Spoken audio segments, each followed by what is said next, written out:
stage. Akshayji, thank you for coming here today early morning.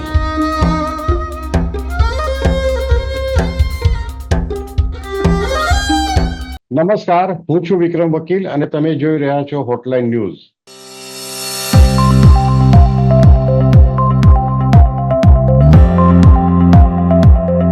હંમેશા રાજકારણીઓના કુટુંબીજનો ખોટા કારણસર સમાચારમાં રહે છે અને એ બધા કારણો ઘણી વખત એવા હોય છે કે કોઈને કોન્ટ્રાક્ટ આપવામાં કટકી કરી હોય, કોઈને ઇલેક્શનની ટિકિટ અથવા તેમને ગમતી બેઠકો સંતાનોને કે કોઈ કુટુંબીઓને આપવામાં આવી હોય. જેમ કે બિહારમાં તો લાલુ પ્રસાદ જ્યારે એમની સામે થયેલા ક્રિમિનલ કેસ હારી ગયા અને સજા થઈ ત્યાર પછી એમણે રાજીનામું આપવું પડ્યું તો આ પત્નીને જ મુખ્યમંત્રી બનાવી દીધા હતા. આ બાબતમાં આપણે જોઈએ છે કે કદાચ ભાજપની થોડીક ઇમેજ આ બાબતમાં ક્લીન છે. હવે એક વિચિત્ર વિવાદ મહારાષ્ટ્રમાં ઉભો થયો છે.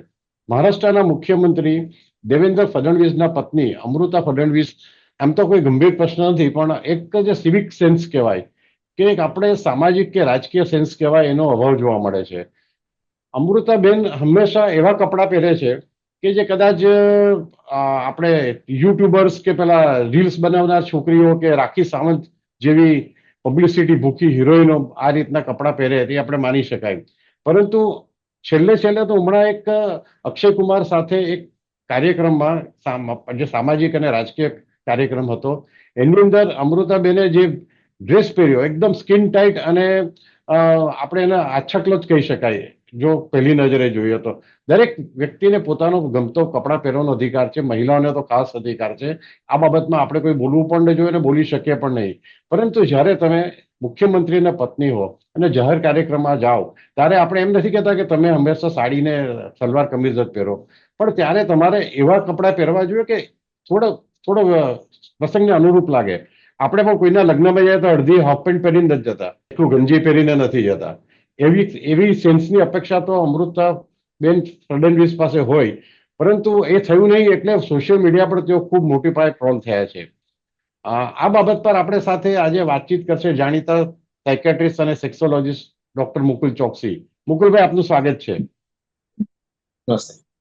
મુકુલભાઈ, તમે વિડીયો જોયા અમૃતા ફડણવીસના જે ખૂબ વાયરલ પણ થયા છે અને જેને કારણે એક હળવો વિવાદ પણ થયો છે એમ કહી શકે.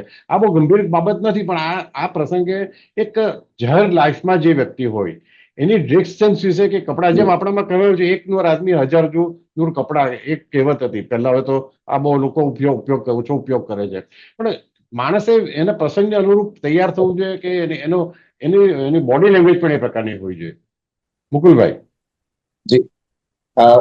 જી વિક્રમભાઈ, આ જો કપડા અત્યારની કોઈ ઇન્ફ્લુએન્સર હોય કે કોઈ યંગ સેલિબ્રિટી હોય કે સોશિયલ મીડિયા એક્ટિવિસ્ટ કે યુટ્યુબર કોઈ હોતે અને ઉંમર વર્ષ 22 કે 24 હોતે તો એમાં કોઈ વિવાદ થતે જ નહીં, અથવા કોઈ ટ્રોલ પણ નહીં થતે, અથવા કદાચ એની નોંધ પણ નહીં લેવાતે કઈ અલગ રીતે આ વસ્તુ બની છે, કારણ કે ઇટ ઇઝ સો કોમન. અને અત્યારે એસ્પેશિયલી જેન ઝી જે છે એ તો આમાં કોઈ પ્રકારની ચર્ચા પણ ન કરે, કારણ કે એ તો એ લોકોનું ન્યૂ નોર્મલ છે જેન ઝીનું. અને જીમમાં ઘણા બધા લોકો જીમ વેરમાં કે સ્વિમિંગની પાર્ટીઓ કે રેઇન ડાન્સના આવા બધા ફોટા મૂકતા હોય છે ને એવા બધા સ્થળોએ આ બધું એકદમ કોમન છે. એટલે આ રીતનો પહેરવેશ કે જેમાં વેસ્ટર્નાઇઝડ અંદર છાંટ હોય તો એ તો હવે એકદમ કોમન થઈ ગયો છે અને કદાચ આપણી આ છેલ્લી જનરેશન હશે કે જે આવા બધી વસ્તુની નોંધ પણ લેતા હોય. પણ જ્યારે એક મુખ્યમંત્રીના પત્નીશ્રી જ્યારે આ પ્રકારનો જેનઝી પ્રકારનો પરિવેશ ધારણ કરે એ વખતે મને લાગે છે કે લોકો કંઈક ને કંઈક બોલે. હું એના થોડી સાયકોલોજીમાં અંદર ઊંડે ઉતરું તો સામાન્ય રીતે કેવું છે કે વ્યક્તિની બે જરૂરિયાત હોય. એક જરૂરિયાત એવી છે કે સેન્સ ઓફ કન્ફર્મિટી જેને કહેવાય, કે જેમાં માણસ બધા જેવું જ કરવા અને બધા જેવો દેખાવા માટે પ્રયત્ન કરે. કે ભાઈ સામાન્ય રીતે બધા જ લોકો જે પહેરતા હોય એ જ બધા પહેરે, એટલે કોઈ વસ્તુ ટ્રેન્ડી હોય તો એ જ બધા કરે, તો એને સેન્સ ઓફ કન્ફર્મિટી કહેવાય, કે જેમાં તમે બધા જેવું કરવા અને દેખાવા માટે પ્રયત્નશીલ છો.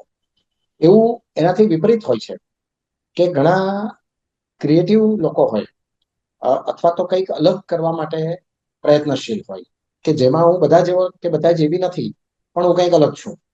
તો તો જેથી લોકોનું ધ્યાન ખેંચાય છે, લોકો આકર્ષિત થાય છે ને લોકો સ્પેશિયલી એના પ્રત્યે ચોક્કસ પ્રકાર નો વિચાર કે ધારણા બાંધે છે.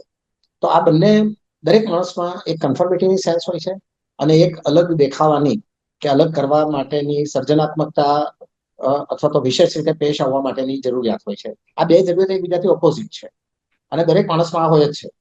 તો ક્યારેક આપણે કન્ફર્મિટીમાં પણ કરીએ છીએ અને એ રીતે પણ આપણે આપણી જાતને પેશ કરીએ છીએ અને ક્યારેક અલગ રીતે પેશ કરીએ છીએ કે જેથી બધાનું ધ્યાન જાય.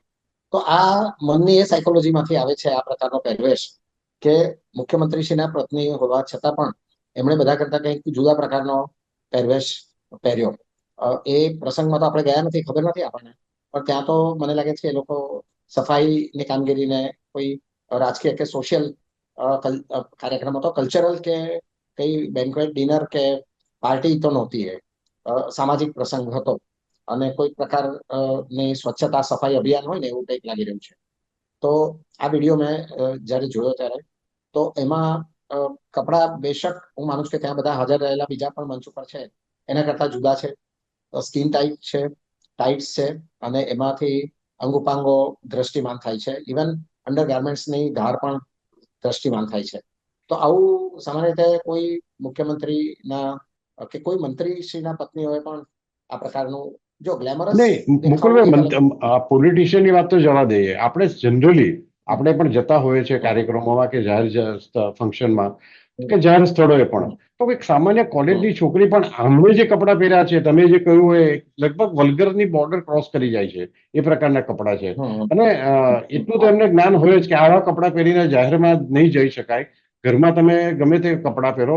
અને મેં તો મારી આટલી લાઈફમાં ફિલ્મ સ્ટાર કોઈ હિરોઈનને પણ આ પ્રકારના, સિવાય કે રાખી સાવંત જેવી પબ્લિસિટીની ક્રેઝી હોય એ જાણી જોઈને સ્કેન્ડલાઇઝ પોતે થાય છે કારણ કે એને એ પબ્લિસિટી મળે છે, એ આવું કરે તો સમજી શકાય. પણ જયારે મુખ્યમંત્રીના પત્નીને કોઈ પબ્લિસિટીની જરૂર નથી, નથી એમણે ઇલેક્શન લડવાનું કે નથી એમણે કઈ સોશિયલ સેવાના એવોર્ડ મેળવવાનો, ત્યારે તમે જે કહ્યું એ વાત બરાબર છે કે ભાઈ આ પ્રકારના જે એના જે અંગ ઉપાંગ દેખાય એવા કપડા જે છે એ આપણે શું કે મર્યાદાની હદ વટાવી ગયા તો જ એની ચર્ચા થઈ. હમણાં અગાઉ બીજું મુકુલભાઈ કે આ પહેલી વખત નથી થયું. હમણાં દેવેન્દ્ર ફડણવીસના પત્નીએ ભૂતકાળમાં પણ જે કપડાં પહેર્યા છે તે આવા જ પ્રકારના જાહેર કાર્યક્રમો પહેર્યા છે, એટલે ત્યારે પણ એ ટ્રોલ થયા હતા. પણ આ કાર્યક્રમમાં તો એમની સાથે જે અક્ષય કુમાર છે ફિલ્મ સ્ટાર, એ પણ ઘણા સંકોચાતા નજર આવે છે, એમની બાજુમાં ઉભા રહે. એ પણ તમે જોજો એની બોડી લેંગ્વેજ આ વિડીયોને આપણે આપણા દર્શકો માટે પણ આપણે બતાવીએ છીએ તો એમને પણ ખ્યાલ આવશે કે ભાઈ અક્ષય કુમાર પણ થોડું સંકોચાઈ ગયા છે કે આવા એની બાજુમાં ઉભા રહેતા થોડા એક ડરનો એના મોઢા પર આખા એક્સપ્રેશન છે. તો જો આને છે ને આ વસ્તુ કોઈ ટ્રેન્ડમાં નથી. આ વસ્તુ આ ખાલી ગ્લેમરસ દેખાવું, ગ્લેમરસ લુક હોય ને એ અલગ છે. આ ગ્લેમરસ કરતા આપણે કહ્યું તેમ કંઈક વિશેષ છે અને સ્પેસિફિકલી ક્રિટિસિઝમને આમંત્રે ને સામેથી એવો આ એમનો પહેરવેશ ને પરિવેશ છે. તો આપણી સોસાયટી થોડીક લિબરલ થઈ રહી છે છેલ્લા દાયકામાં અને સવિશેષ જ્યારે સોશિયલ મીડિયાનું આટલું અતિક્રમણ છે ત્યારે આપણો સમાજ વધારે લિબરલ થઈ રહ્યો છે. અને જ્યારે આવા સ્ટેટસ વાળી વ્યક્તિ પણ આ પ્રકારના લિબરલાઇઝ્ડ સોસાયટી ના એના તરીકે જો પેશ આવે તો એ સોસાયટી ઇન જનરલનું વલણ બદલાઈ શકે અથવા બદલાઈ રહ્યું છે. અત્યારે ટ્રોલ થાય છે એનો અર્થ એ કે આટલું બધું સેન્કશન નથી, આ વસ્તુને સામાજિક સેન્કશન નથી. પણ આપણે જોઈએ તો ફોરેનમાં પણ આ લેવલની સેલિબ્રિટી હોય અથવા આ લેવલના ફોર્મલ ઔપચારિક ફંક્શન હોય ને તેમાં તો આ પ્રકારના પહેરવેશ નથી જોવા મળતા. સિવાય કે આપણે અહીંયા જે સિગરેટની હિરોઈનો કે મોડેલ કે જે લોકો સ્પેસિફિકલી ફોટોશૂટ કરાવતા હોય અને જેને લાઇમલાઇટમાં રહેવા માટે ની ટેવ હોય એ લોકો માટે બરાબર છે. આ વ્યક્તિને કોઈ લાઇમલાઇટની જરૂર નથી, એ ઓલરેડી પોતાના સ્ટેટસ પ્રમાણે લાઇમલાઇટમાં છે. એટલે કોઈ જગ્યાએ એમ લાગે છે કે મર્યાદા ચૂક થઈ છે અને એમને પણ બધાએ કહ્યું જ હશે આટલા ટ્રોલ થાય છે તો એમના પર પણ આપણે કહ્યું તેમ એકથી વધારે વાર આ વસ્તુ બને છે.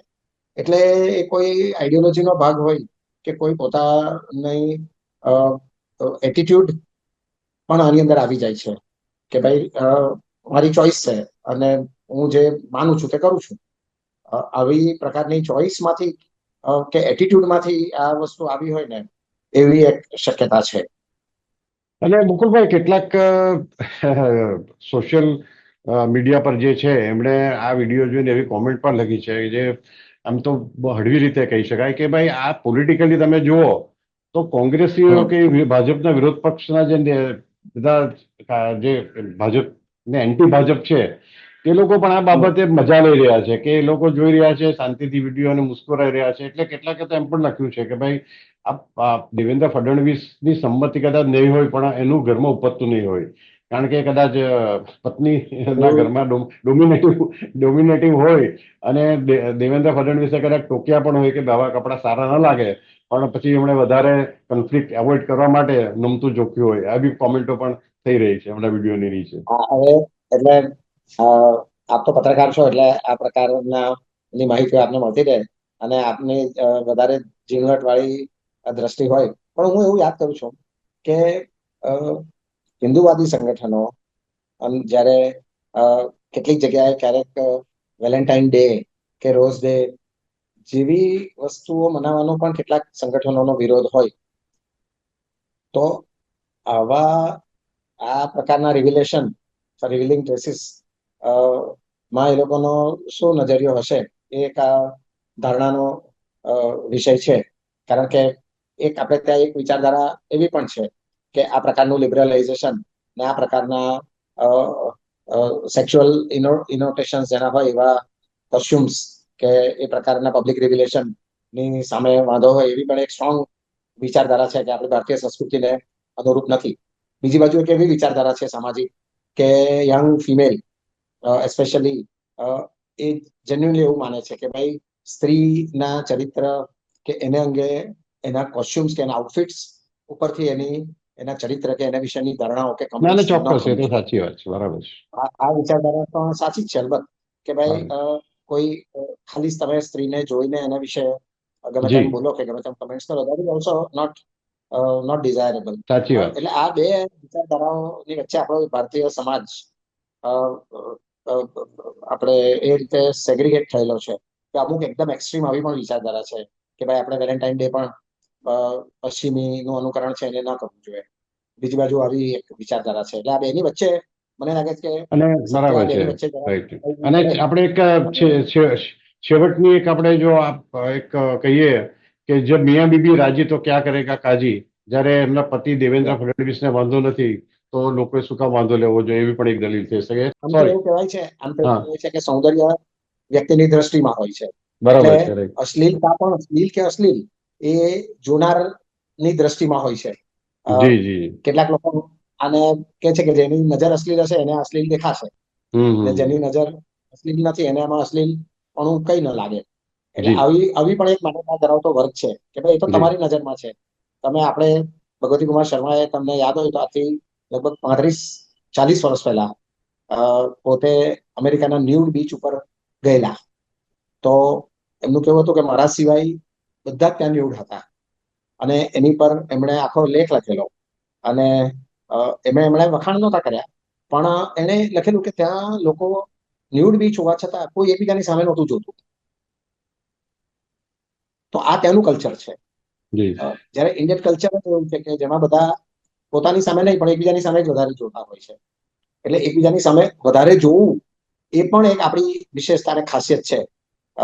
તો સ્ત્રીઓ અલબત્ત એવું કહી શકે કે ભાઈ તમે શું કામ મારી સામે જુઓ છો, મને જે લાગ્યું તો મેં પહેર્યું છે, તમને નહીં ગમતું હોય તો મારી સામે નહીં જોતા.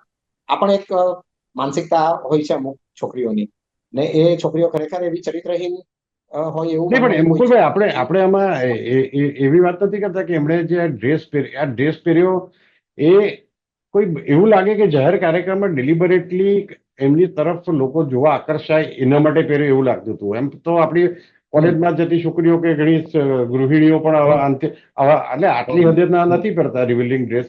રિવીલિંગ પણ ન કહેવાય આને, પણ સંપૂર્ણપણે શરીર ઢાંક્યું હોવા છતાં પણ આપણે કહીએ ને કે આમ કંઈક શું છે કે ભાઈ મુખ્યમંત્રીના પત્ની એક રાજકીય કાર્યક્રમમાં થોડું કાર્યક્રમના અનુરૂપ કપડાં પહેરવા જોઈતા હતા, એટલે કદાચ આ વિવાદ થયો. અને છતાં પણ હવે જોઈએ, આ તો એક નાની હળવી વાત છે કે ભાઈ આપણે જે કહ્યું એમ કે ભાઈ જે એમના પતિએ નક્કી કરવું જોઈએ આ તો. અને ભાજપના અને કોંગ્રેસ વાળા કદાચ નિંગત રીતે તાળીઓ પણ લેતા હોય. જે ભાજપ સનાતની સંસ્કૃતિની વાત કરે છે એ જ ભાજપના મુખ્યમંત્રીના પત્ની એમના કહેવામાં નથી, તો પછી બીજાને કેવી રીતના સલાહ આપી શકે. પણ જોઈએ તો આ તો ભવિષ્યમાં હવે ફરીથી રિપીટ થાય છે કે નહીં. Thank you very much Mukulbhai અમારી સાથે જોડાવા. આવા જ પ્રકારના વિડીયો જોવા માટે આપ અમારી હોટલાઇન ન્યૂઝ ચેનલને લાઇક કરો, શેર કરો અને સબસ્ક્રાઇબ